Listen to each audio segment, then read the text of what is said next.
Welcome, everyone, to the Art of Inspiration podcast. Today, I'm very excited. I have my first guest on the show. And as you all know, I'm a big believer in mind body business, meaning that in order to have a true breakthrough in your life, it starts in your mind. The mind and the body feed off of each other.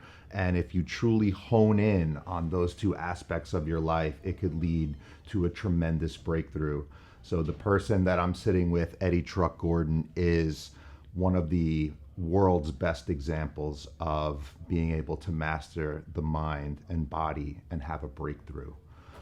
So this is Eddie Truck Gordon. He is a former UFC fighter and Ultimate Fighter champion.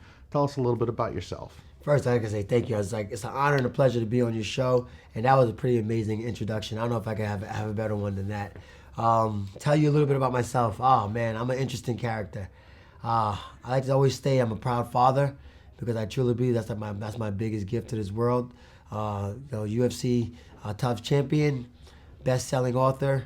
Most people don't know I'm a New York Emmy Award-winning fighter. So they did a documentary on my life, and I won an Emmy. So I'm proud of that. And last but not least, proud business owner. I have my own gym. That's growing super fast, which is a gift and a curse. But I'm ready for all the obstacles, and I'm just super excited to be your first guest on your show. Super excited to have you.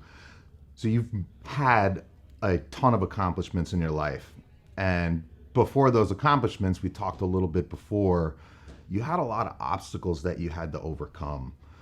Talk to me about some of the experiences that you've had, some of the falls. I never like to say failure because failure, I believe, only happens when you quit.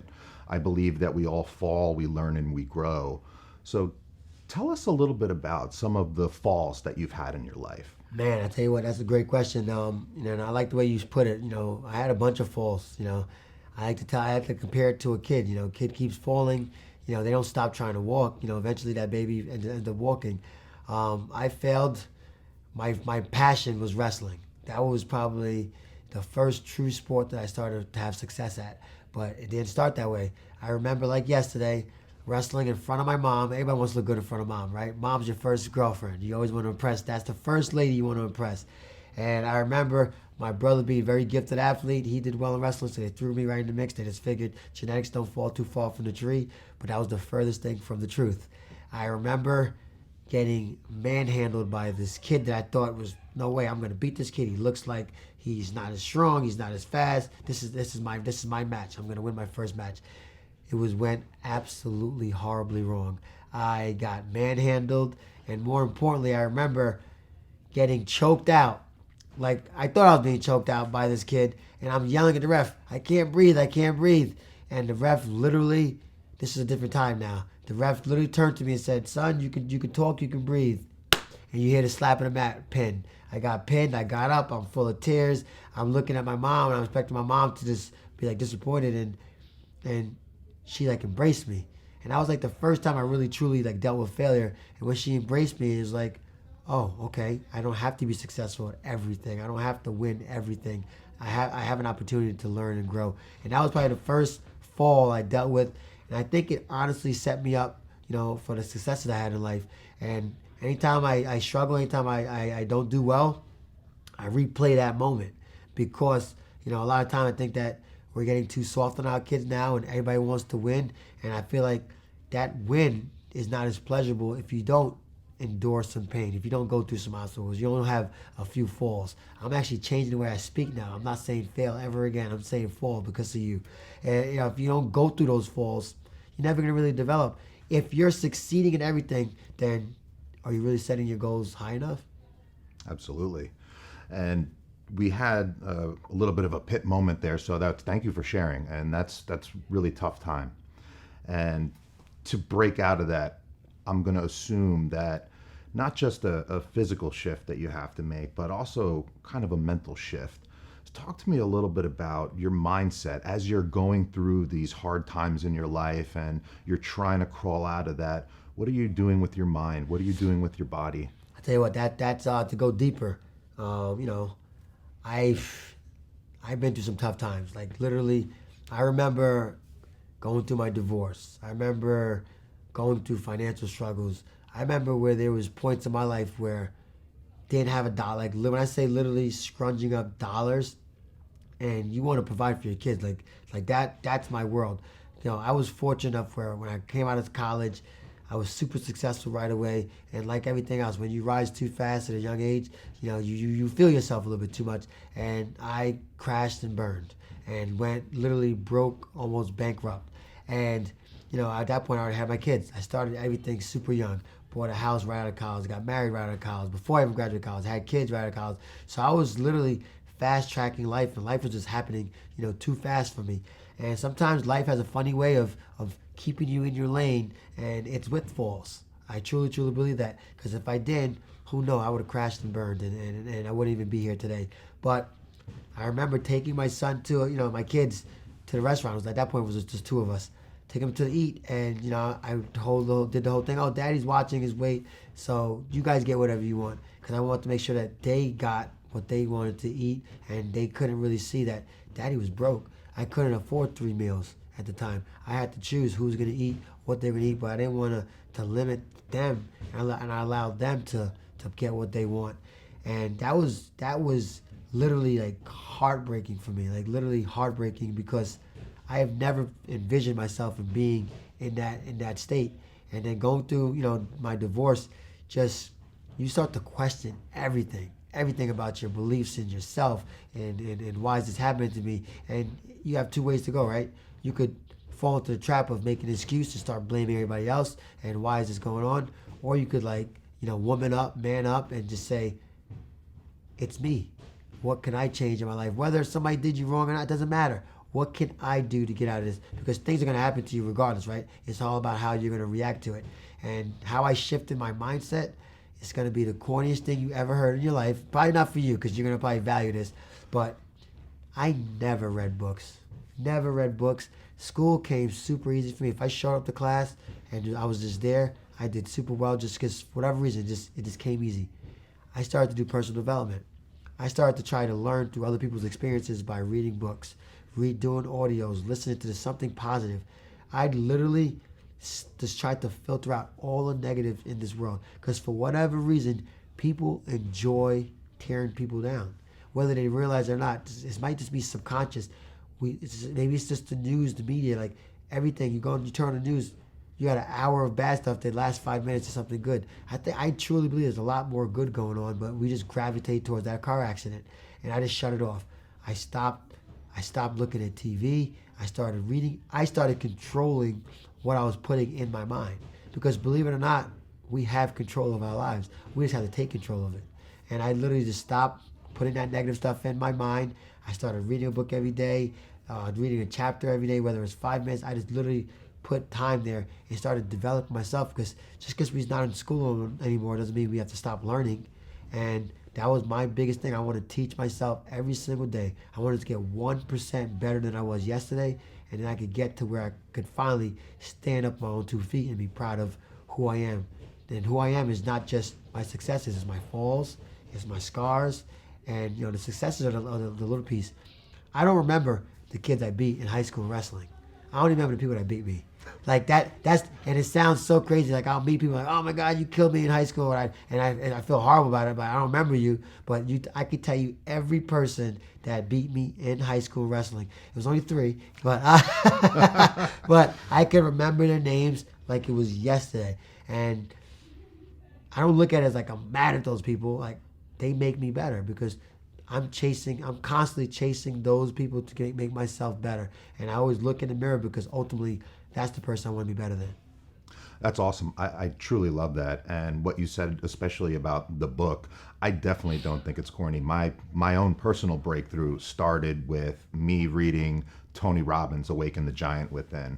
And one thing I try to impress in my podcast and in my videos is that it's small changes that, if you actually incorporate them in your life and you execute them, that make a tremendous impact. And so talk to us about so you mentioned reading a little bit, the positive thinking.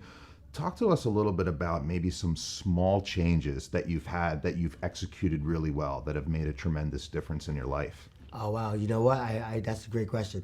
It sounds writing things down. Writing things down. I'm a big believer in if you put it down, it gets out in the universe.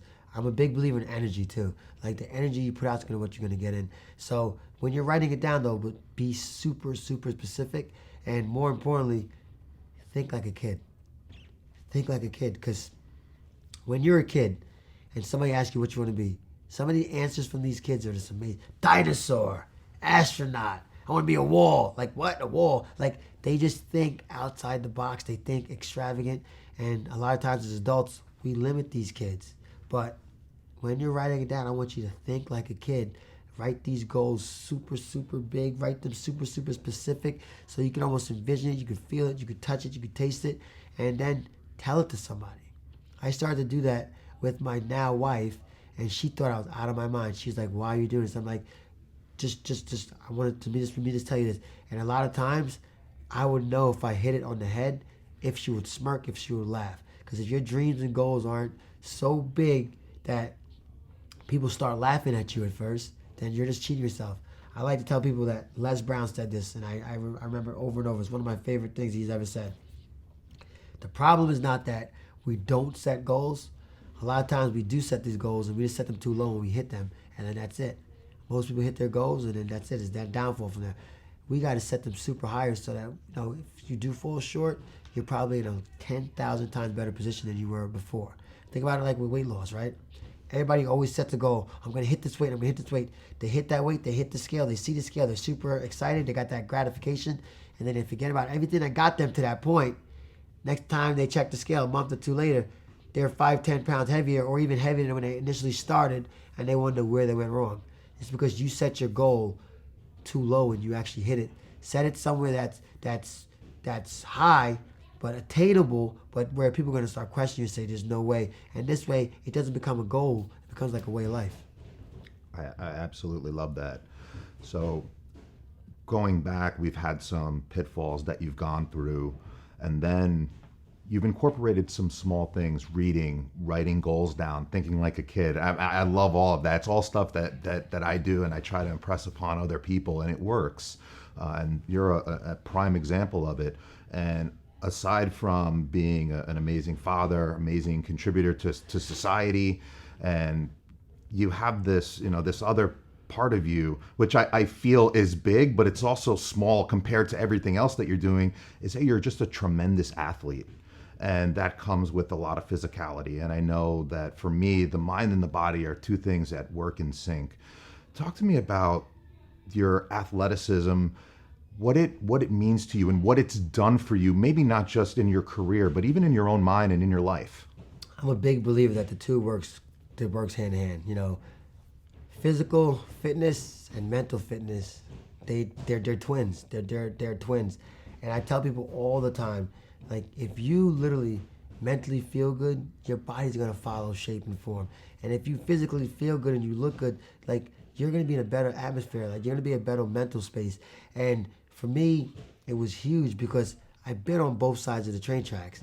Like, I grew up my whole life a skinny, scrawny kid. Like, when my brother gave me the nickname Truck, I wasn't a truck. I was more like a beetle. And I grew into the truck. But it was a transformation over time. But then I went to corporate America and I blew up. My mirror must have broke. I ballooned up. I say 325 because that's when I stopped looking at the scale. The scale wouldn't go over 325. That was like the limits of it. So I don't even know how much bigger I got. And I remember just like waking up one day and like, how did I get here? Because being in shape, and this was right after I played Division I college football, and it was my mental health wasn't feeding my physical health. It was eating at it. It was deteriorating it. And once I got them both in line, not only was I able to get the weight off, but more importantly, keep it off.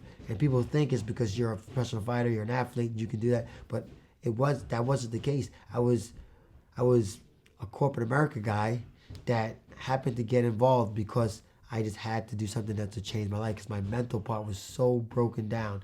And, do I think, I appreciate the compliment. Do I think I'm the most athletic human being in the planet? No chance in the world. I truly believe that my mental athleticism, I think we just invented a word and a term. We my did. Mental athleticism enabled me to trump other people's physical athleticism, and it made me beat. I know for a fact I beat guys that I had no business beating. I even as of today, I haven't been competing in mixed martial arts. I haven't been training in mixed martial arts over 10 years. I know people that have been trained that I fought that have been training, decades longer than me that I was able to beat just because I found one more step, one more breath, one more ounce of energy to just keep pushing harder and longer than them until they physically broke. And then once you physically and mentally break, it's tough to come back from. It's like the red line. It's the point of no return. And if anybody's getting anything from what I'm going to say, I want them to really take hold of this. Don't redline your life mentally. Don't redline your life mentally. If you feel like you're getting overwhelmed, take a deep breath, take a step back, and just go in a dark room and find something positive, something uplifting, some memory, something that can uplift you so you could get back down to that green level and then start working from them. Because no matter how hard, how struggle it's going to be, whether it's weight loss, physical, you can always come back if you don't redline. And and that to me that was huge because I could have been here if I'd have stayed on that track of being on physically fit. I could have had a heart attack. I could have been dead. I could have been because I was on that verge. I look back at pictures 4 or 5 years ago and I don't even recognize that person. And I'm talking about even when I was fighting, I fought 5 fights at heavyweight. I had 5 heavyweight fights where I had to cut down to make 265, and I fought as low as 170. So it's not that it wasn't like that. I did something that was just I just made that decision that my life was more important, and that mental decision was the most important decision. That's awesome. I love that.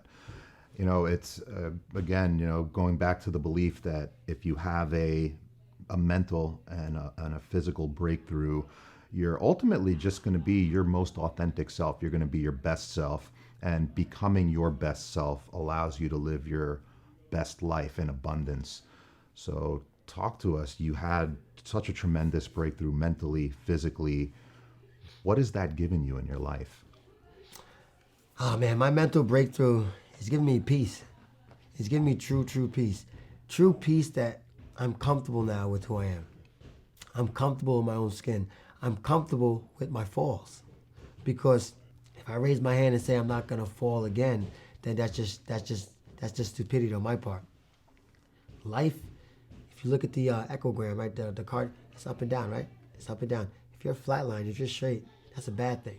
And you gotta realize that we're gonna go through ups, we're gonna go through downs. That's what life's about. We're gonna have our falls, but like you said, every time that chart goes up is you got back up from it.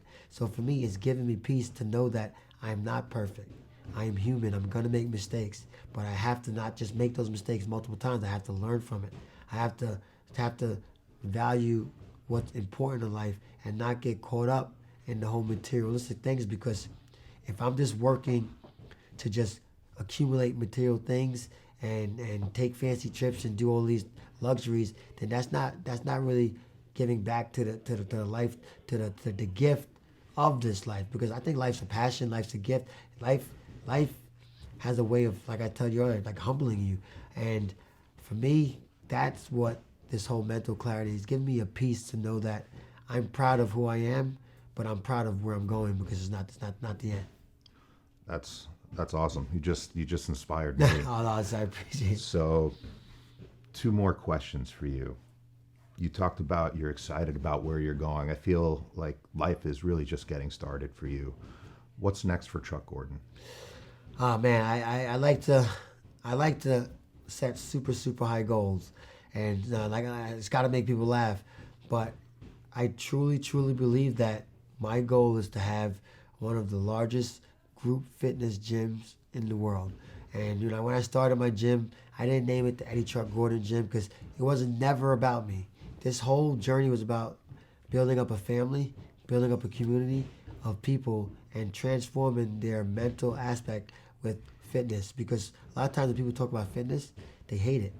They look at it like, oh, I don't want to do it. Mm-hmm. But if fitness is fun, if you enjoy doing what you do BJJ. That is intense and grueling, but you love it. you love it. And I want people to learn from a young age to love fitness and have a different relationship with it. And this way we'll be healthier as a society. We'll live longer. We'll be able to have more time on this earth, and we'll be able to give back to our families. So that's my ultimate goal. I want to have a fit fam across the world, Puerto Rico, Mexico, Jamaica, everywhere in the world, helping people of different sizes, shapes, colors, form, doesn't matter, and showing people that we're truly a community brought together by mental and physical fitness. And I feel like fighting was the ultimate vehicle that's going to set me up, for that. And I want to speak in every single country on this planet, because if I can touch, shape, and change, one kid, a sprinkle here, a sprinkle there, and be a part of their story, a part of their legacy, then I'll truly be able to live on forever. That's awesome. That's amazing. And for the audience, none of you can see it, but we're sitting in FitFam New York in Eddie's gym. There's a class going on in the background. They're hitting pads. And I can tell you that the people that walked through the door looked pumped up and ready to go. So you're doing great things. Oh, listen, I appreciate it, man. I'm just super grateful and humbled that you actually want me to be your first guest. I follow you too, so that's the wild thing. Like when I see what you're doing, traveling all over. Literally, probably just got home either tonight or yesterday. Today or yesterday, it's like it's wild, and that just shows that you love what you do. Like, I can tell from your passion, and to me, you never have to work a day in life. You can find something that you love to do. Thank you very much. Very humbling. So thank you. Final question. Uh-oh. Final question. I'm going to give you a box. And inside of this box, you're going to put one gem, one life lesson, one piece of information, and you're going to give this box to the world. So when you're long gone, the rest of the world can know this one life lesson. Wow. What is it? That's tough. I'm going to go with the first thing that came into my mind. I will put in this box, the life lesson I would say is, live your life, but don't be so selfish that you don't share your gift with the world. Because I truly believe that every single person on this planet, we're not here by accident. We're here for a purpose, and we all have a gift. And the only reason why our gift is not shared with the world, because we didn't believe in ourselves enough. And the problem with our gift is that it comes to us easy. A lot of times people don't realize what their gift is, because for them it's just super easy. You could be gifted at speaking, do more speaking engagements. You could be gifted at writing, write more books. You could be the life of the party at go into acting, start your own YouTube channel. Don't think that it's too late. Give the world your gift. The richest place on the world is a cemetery. So many gifts, so many unwritten books, movies, stories are just there. And if that box could be let out to the world, please live your life, but don't be selfish. Share your gift. Ladies and gentlemen, there you have it. Eddie Truck Gordon, entrepreneur, elite athlete, and overall just amazing human being. Thank you so much. Oh, thank you, man. You're very humble. I need you around more often.